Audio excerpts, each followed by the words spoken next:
Hey guys, Alex Italander here.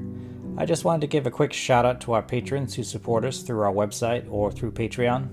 You help to keep Ostium ad free, and it means so much to us. Plus, I'd really much prefer to never have to record a single ad for Squarespace or Blue Apron. And definitely not for MeUndies. We've actually got some support goals on our Patreon page right now that, if we achieve, will get you Ostium Season 3 that much quicker. That way you won't have to ask how long the wait is once Season 2 ends. So check it out at patreon.com/ostiumpodcast. Or if you'd prefer to support us through our website, go to ostiumpodcast.com/support. Okay, time for episode 13, Anjikuni.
It was another rough night.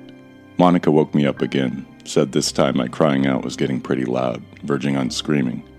Okay, I'll try to control it. Keep it down in some way. No, Jake, that's not what I meant. You're obviously still going through some heavy shit. So you probably need to do some introspection. You know, get in touch with your inner self or whatever.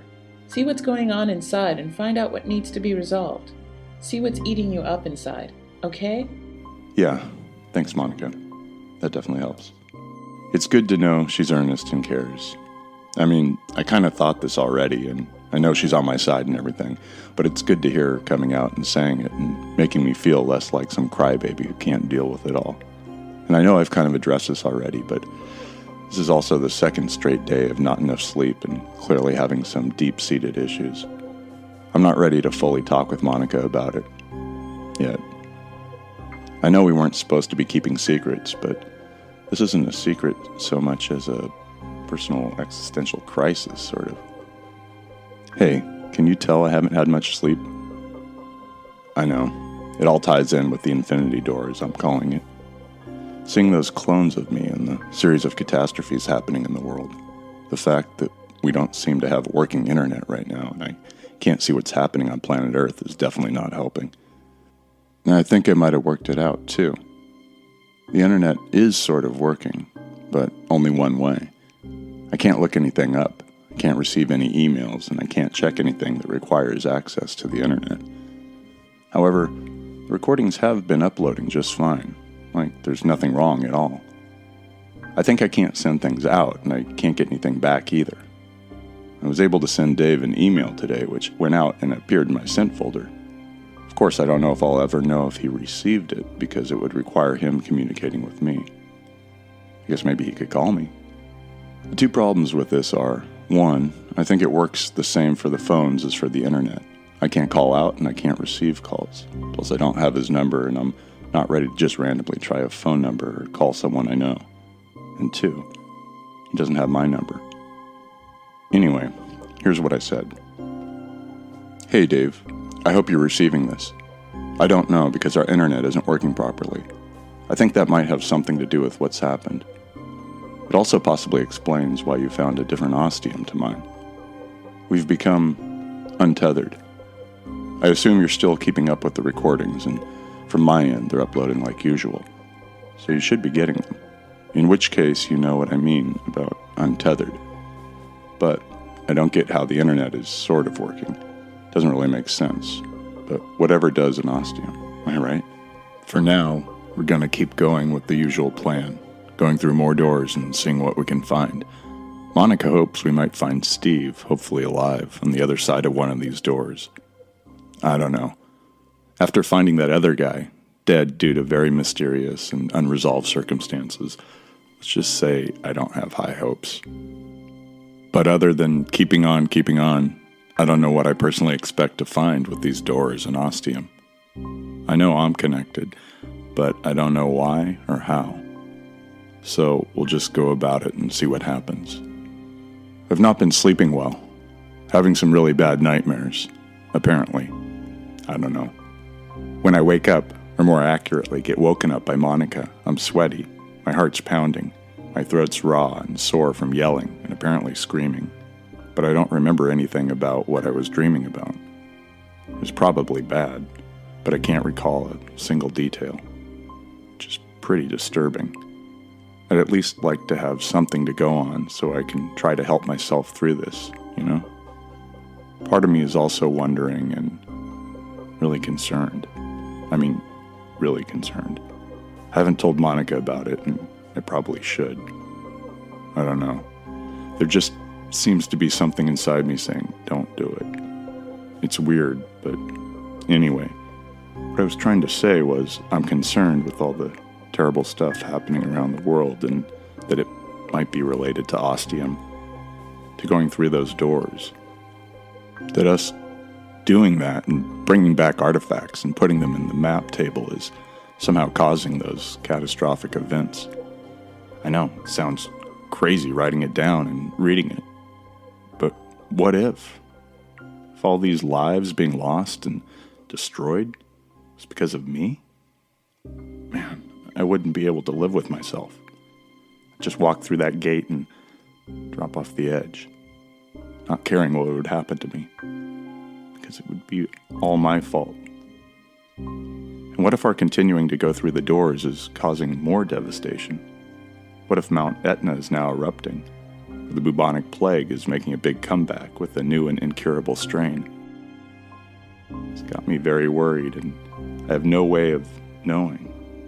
I think I really need to talk to Monica about this, get her POV on it, and see what she thinks. Now as for you, I'm honestly not sure what you're gonna do, or what you can do for that matter. I guess you could start going through all the doors in order, just like we did, bringing back artifacts, but that seems like it's just gonna start you on your own trajectory, and your goal is to somehow find us. I hope that's your goal. That's what I'd like you to try to do. It doesn't seem the right way to go about it. As for an alternate idea, I'll be honest, I've got nothing. Sorry to be the bearer of bad news, followed by more bad news, but I wanted to keep you informed and up to date however I can from my end. And hey, I'm hoping you're going to come up with a great idea and start doing it, and before I know, you'll be walking through the front gate or opening one of the doors here and surprising us, or maybe revealing yourself when we go through one of those doors. So, fingers crossed, man. Talk soon. Jake.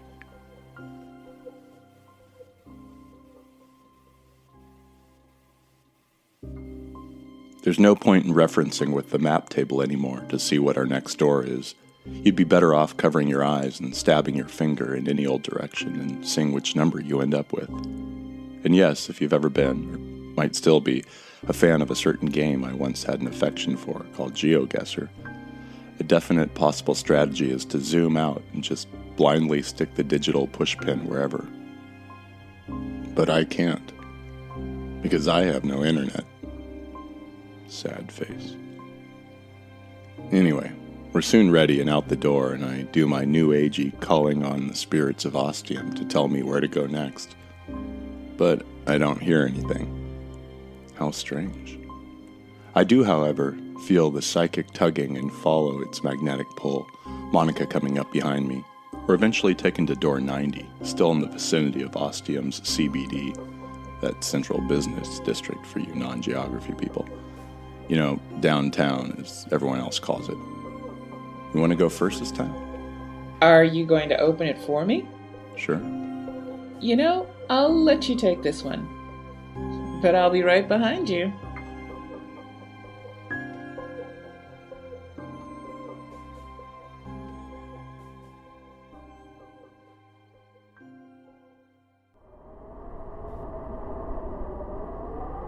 We step through, and what immediately hits me is the cold. Damn cold. Like, freeze your ass off cold. We've been pretty lucky so far, in hindsight, having faced favorable conditions and a decent climate each time we've walked through a door.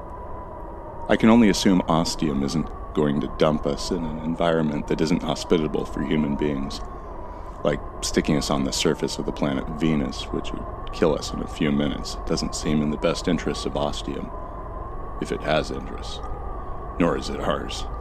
Temperature and climate, however, humans are a very versatile and resilient species that can eke out a living in almost any environment on Earth. But that doesn't necessarily mean it's going to be fun or comfortable. Wherever we've been taken, it has to be a really far north latitude or really far south. Or Hoth, but I'm not seeing any tauntauns. But while we're clearly in some sort of blizzard, the snow swirling around, but visibility is still decent, it could be a lot worse, a lot more severe. There's a light covering of snow on the ground that crunches underfoot. We're both in pants. Monica, at least, has a sweater on, and wise old me is standing there in a t-shirt. Fan-fucking-tastic. Follow me. And I charge off into the snow looking for some sort of cover. Ideally a nice house or hut with a roaring fire and lots of blankets and maybe some hot chocolate with marshmallows. But that's some really wishful thinking. Hey, if I'm truly connected to Ostium, shouldn't I be able to make stuff like that happen? In hindsight, recording this for the most part after it all happens, why I don't just say, hang on Ostium BRB, and head back to the clock tower for some warmer clothes, I'll never know. Maybe I'm worried if I leave and try to come back, it won't work. But I think that's also just me reading too much into it. So now I'm plowing through falling snow, which, as a Californian who doesn't spend winter holidays in Tahoe or the Sierras, is a refreshingly new and unfun environment to be in. And did I mention cold? The blizzard seems to be getting thicker, which is obviously not good, but I think I see something up ahead. A dark shadow in the swirling white. It's the only physical thing I've seen so far that isn't white. I take it as a good sign and head straight for it. It turns out to be a hut. A little hut. Only it's unlike anything I've ever seen before. It looks like a square box on wooden stilts. I immediately have an image of Baba Yaga's house from Slavic folklore that walked around on giant chicken legs. But now, it's the only thing around that might provide shelter. When I reach it, I see a ladder on the other side, run around, begin climbing and dive through the opening. Monica doesn't waste any time joining me. Inside, it's cozy, I guess. I wouldn't call it roomy exactly, and would hope the nightly rate at this motel is at least reasonable. There are animal skins everywhere, piled up, hanging from the wooden frame, and animal furs, as opposed to the other kind of furs. It makes the inside of the hut feel very insulated, warm and dry, which is exactly what we need right now. It's kind of like being in a closet full of clothing for the Arctic. And then it clicks in our heads at the same time. We grab furs and blankets and wrap them around ourselves and just huddle there for a good 5 minutes. Monica isn't as bad off as me, and I have at least 3 layers on. At first it does nothing, and then I start to thaw and warm up. In my head I'm focusing on the blackness. It's a distant, almost non-existent thing, which is great. I give Monica the update and am wondering if maybe my ability to control the blackness is getting better, stronger. Eventually I feel ready to brave the outside world again. Well, not really, but we can't just stay here the whole time. I find some fur boots that actually fit me pretty well. I have a couple of fur cloaks or coats or whatever they are and a fur blanket over everything. You ready? Actually, I'm going to sit this one out. Really? Yeah, I'm Really fucking cold. If there's something so goddamn important, you can let me know and drag me out. Sound good? 10-4. And please never fucking say that again. With a smile on my face, I duck under the skin that has been pulled down over the opening and jump down into the snow. It makes a satisfying crunch. I'm really gonna have to kick this into high gear. The snow's falling fast now. Visibility's becoming pretty minimal. I'm trying to hone in on my artifact sense and see where it leads me, but the blizzard's definitely affecting my mental vibes. I'm not cold like before, but even with the furs, I'd still rather be in a lot of other places. So I continue walking kinda aimlessly, hoping for another one of those hut shadows to form in the white. But my eyes keep watering with the cold and the snowflakes, and for like a millisecond after I blink, I can see, and then everything gets blurry again. I stop, pull the fur blanket over my mouth, and take a deep breath so the cold won't freeze the moisture in my lungs. I close my eyes, trying to shut out the white and welcome the black. It helps, a little. I start walking, still with my eyes closed. Kinda crazy, I know, but what's gonna happen? Will I get knocked down by a snowflake? A strong gust probably would have an effect, but I'm ready for that. I try changing directions, veering to the left, and to the right, and back to the left again, waiting for anything, any sort of sign. And then I get it.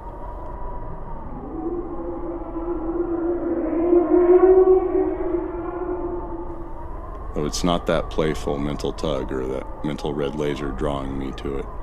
It's a fucking ghost howl. Yeah, just like on the Mary Celeste. And no, it hasn't been long enough for me to get over it yet. The sound actually forces me to take a step back, but I stop myself. No, not this time. This time, I'm in control.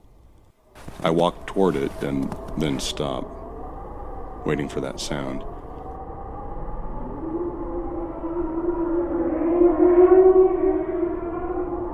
Then I move again.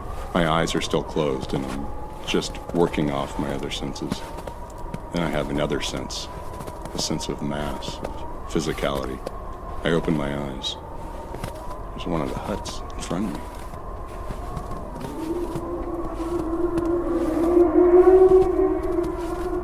The sound makes me shudder this time, but I keep going.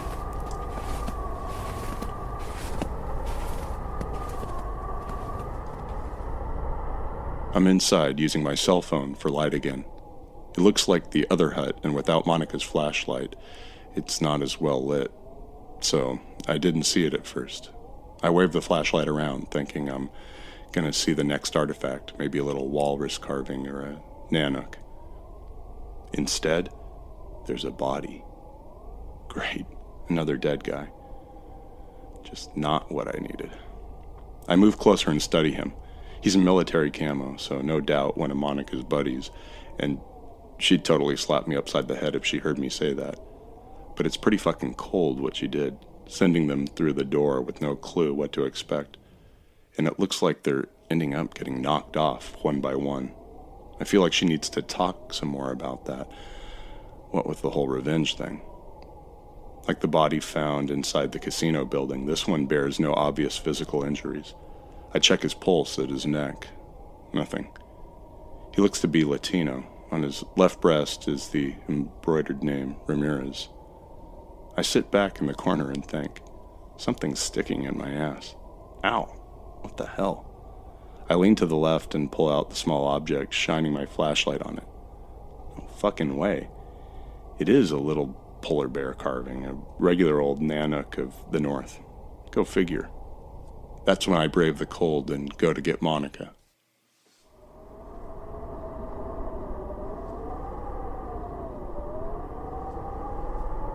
It's during the round trip to get Monica and bring her back that I realize where we are. Lake Anjikuni is a lake in the far northern reaches of Canada, in the territory known as Nunavut. On a cold night, even colder than it is right now, no doubt, during November of the year 1930, Joe LaBelle, a Canadian fur trapper, stumbled into the tiny Inuit village, exhausted and looking for shelter. Supposedly he found the village completely empty, not a single human in sight. What was strange was that the huts were all set up like there were people in them just moments ago. Pots of steaming stew and plates of cooling food laid out all around for consumption. Lots of bedding and clothing just abandoned. And if you're living in these conditions, then you won't go anywhere without food and warmth to bring with you. It's another mystery without a solution. They did searches around the area trying to find any sign of anyone. The Canadian Mounted Police got involved, but nothing more was ever found out about it. It's just a mystery. One that's supposed to be a little more shrouded in urban legend and folklore than, say, Roanoke, but still. Where'd the people go? Where everyone else went, from the likes of Roanoke and the Mary Celeste and possibly a Martian base. Monica has a lackluster reaction to this story, and after talking it over with her for a bit, as we try to keep warm and close in the hut, I kind of get it. It's a pretty sure bet now that when we go through a door in Ostium, we're going to find an empty place on the other side with all the people enigmatically gone. And I'm going to know something about it. Check and check. She's more interested and perhaps concerned about the dead guy. When I first told her about him, her eyes widened and weren't going to stop unless I told her something else. I quickly said, "I'm pretty sure it's not Steve." This helped. I told her about the name on the uniform. This helped a lot, but she still needs to make sure. And now I can feel the blackness coming. Oh, great. Not too fast, but it's definitely making its way here at a decent clip. I wait what feels like 5 or 10 minutes, but is probably only a couple. Feels like an eternity. Monica, we need to get going. The blackness is closing in. Be right there. And just when I'm about to go in there and see what the hell's taking her so long, she appears and drops down to the ground. About time, I say, and lead to where exactly? It's all white like before, and a colder, deeper chill flows into my chest like liquid nitrogen. We've made a big screw up. We fucked up royally. The snowfall was lighter when we first arrived, and now it's heavier, but we still should have done better. Should have known better. I have no fucking clue where the door back to Ostium is. Well, shit. It's still snowing, cold, getting colder, just as we are. I turn to Monica, and the look on her face is fear. Not something I think I've seen before. The blackness is coming closer. It's getting louder. And we don't know the way back to the Ostium door. We could be looking for hours and still never find it. Okay, I get why she's scared now. Just not used to seeing that expression. Therefore, it's time to get that look off her face and deal with the situation. I quickly recall a similar situation in Avalon, where a different door took us back to Ostium. That's good. That means there's a chance. Hope. So it's just a case of finding that alternate door and getting back to where we live. No biggie. I grab Monica's hand, which feels as cold as mine, twining my fingers through hers. Maybe we'll share some warmth and help each other out. I can't even see the hut we were just in anymore. I don't have time to focus and mentally divine where one of the huts is. Just gotta go with my gut here. Direction doesn't really matter. I'm doing 10 paces, then changing direction, another 10 paces, then changing again, but keeping a mental compass so I don't just go in a complete circle and end up where I started. Hopefully. Then I see a dark shadow and charge towards it. It's a hut. We're saved. Maybe. Hopefully. We get close to it, and that's when I form a picture of the doorway in my mind. Only instead of it leading to the inside of the hut with furs and possibly steaming food waiting to be eaten, I'm imagining a black hole, and on the other side of that is a street in Ostium. Wait, not just any street. The street right in front of the clock tower.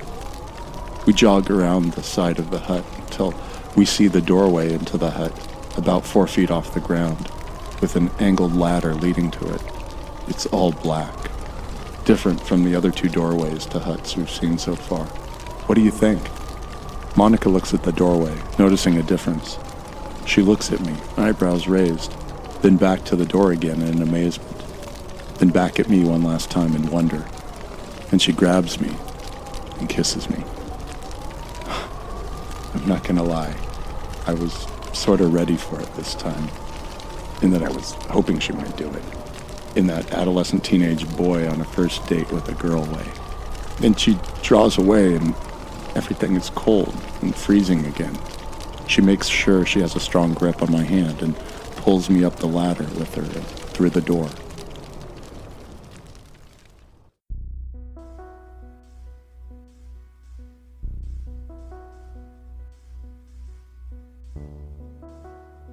The first thing I notice is warmth, or more accurately, the lack of extreme cold. I open my eyes and see there's no snow. I can't help but let out a really contented sigh. Monica bursts into laughter. We're sitting on the ground and I can see the clock tower from where we are. We just came through a random door in Ostium and ended up exactly where I had planned to be.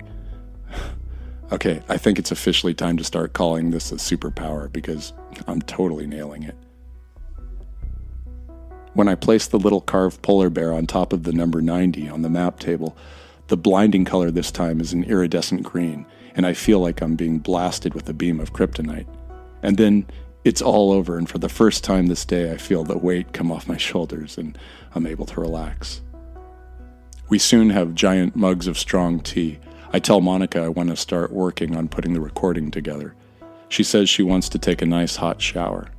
I watch her go into the bedroom and softly close the door behind her. I didn't want to say anything about the kiss, in case it jeopardized it in some way, made it less valid and important, like it was just a little thing, and not the beginning of something that I truly hope will become more. I suppose only time will tell. I'm going to stand back and let her call the shots and the play. Probably the whole game.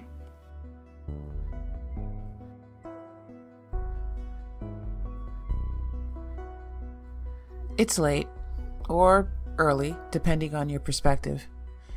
I can hear Jake snoring away in there, and that's with the bedroom door and the bathroom door closed. The guy's got a real set of lungs on him, but at least I know he can't hear me. He's still having the nightmares. I know it's about what he saw in the place where he used to work, the clones, what was on those screens. But I also think it's his subconscious processing what he saw, what he knows happened to the world. It's had a big effect on him. It hit him deep, as was expected. But he can't check anymore, can't see what's really going on with the outside. He doesn't know. And that's a good thing. An intentional thing. The less he knows what's really happening, the better. He needs to stay focused, to keep on track. If that means a kiss every once in a while, I can deal. If it means more, we'll have to see. Seeing the Ramirez guy was tough. Not that it was him. I didn't really give a shit. I don't give a shit. But he was dead, like the other one. And that's not good news, is it? Not looking real positive for Steve. But a girl's gotta have hope. Steve's different.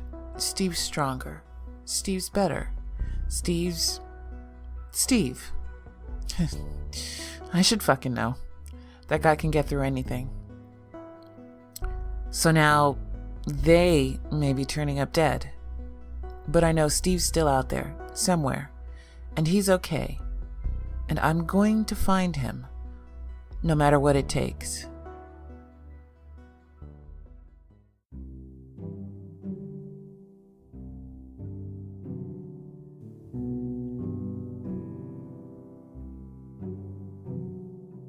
This episode was written and produced by Alex E. Talander. The voice of Jake is performed by Chris Fletcher. The voice of Monica is performed by Georgia McKenzie.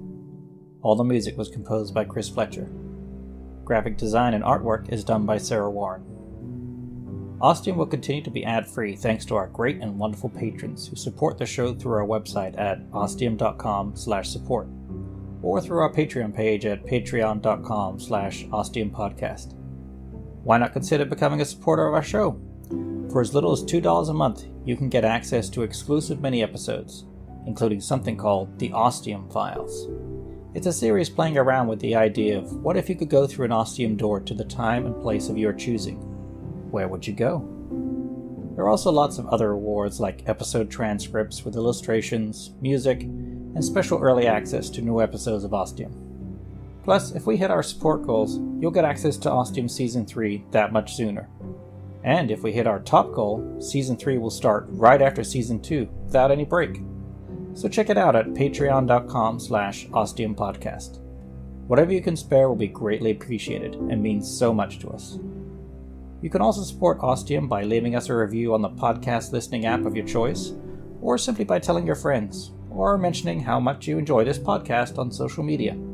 And of course, there's also our merchandise store with a whole variety of goodies like mugs, t-shirts, and even fancy pillowcases, all at ostiumpodcast.com/store.